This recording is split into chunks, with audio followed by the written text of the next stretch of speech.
Tata tata যাও বাবাই। Hello guys, সবাইকে গুড মর্নিং। এই দেখো আমার হাতে একটা কী বলো তো বাসন। কারণ সকাল সকাল দান মাঝে মাঝে পাড়ার রাস্তায় বেরিয়ে দেখি এক কাকু চুল দিয়ে নাকি বাসন দিচ্ছে। ওই জন্য আমিও দেখো চুলটা নিয়ে বেরিয়ে পড়লাম বাসন নেবো বলে। দেখি কাকু আমাকে কি দেয় বলে ওই জিনিসটা একটা দিল। এই দেখো তারপরে মুখ টুক ধুয়ে এসে চা বসিয়ে দিলাম। চা খাবো এবার। দেখো চাটা মানে কি বলবো, খুব ভালো লাগে। চা না খেলে মেজাজ ভালো লাগে না। ওই জন্য সকালে গুড মর্নিং চা বসিয়ে দিলাম। দেখো আমার চা খাওয়া কমপ্লিট হয়ে গেল। চা নিয়ে বসে পড়লাম, চা খাবো। দেখো মেরি বিস্কুট নিয়েছি আজকে।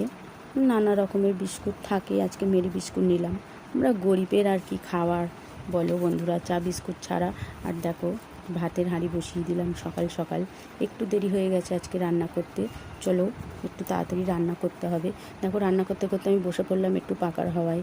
কারণ এত গরম পড়েছে যে রান্না করতে করতে পুরো ঘেমে স্নান করে যাচ্ছি। ওই জন্য একটু পাকার হাওয়ায় বিশ্রাম নিতে চলে আসলাম। বর কিনে আনলাম বাজার থেকে মাছ। এই দেখো মাছ এবারে নিয়ে হবে আজকে ঝোল হবে। দেখো ঝোলের সব আনাজ কেটে ফেললাম আমি। এতে সব কিছুই আছে, মানে পেঁপে আছে, আলু আছে, ঝিঙে আছে, টমেটো দিয়েছি। দিয়ে আজকে ঝোল করব। মাছ ভাজাটা হয়ে গেল। দেখো বন্ধুরা, এই দেখো মাছ ভেজে ফেললাম। মাছ ভাজা গরম ভাত খেতে আমার ভীষণ ভালো লাগে। কার কার ভালো লাগে কমেন্ট করবে। এই দেখো আমার ভাত রান্না হয়ে গেছে। ভাতের পরে এই দেখো আমি করেছি মাছের ঝাল টমেটো দিয়ে। কেমন লাগছে ঝালটা বলবে, কার কার ভালো লাগে মাছের ঝাল খেতে। ঝোল রান্নাও হয়ে গেছে। এই দেখো ঝোলটা এবার ফোড়নে দেবো। ফোড়নে দেওয়ার পরে এই দেখো আমি বড়ি আগে থেকেই ভেজে রেখে দিয়েছি, দিতে ভুলে গিয়েছিলাম।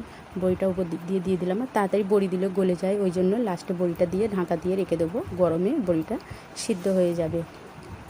কার কার এরকম ঝোল খেতে ভালো লাগে বড়ি দিয়ে, ঝিঙে দিয়ে। এই দেখো রান্নার শেষে আমি বার করে ফেললাম বাসন।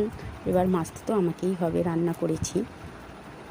টাটা টাটা যাও বাবাই। দুষ্টুমি করবে না স্কুলে, কার সঙ্গে ঝগড়া করবে না। আর টিফিনে আনতে চলে যাবো, হ্যাঁ ছুটি হলে। টাটা, ঠিক আছে।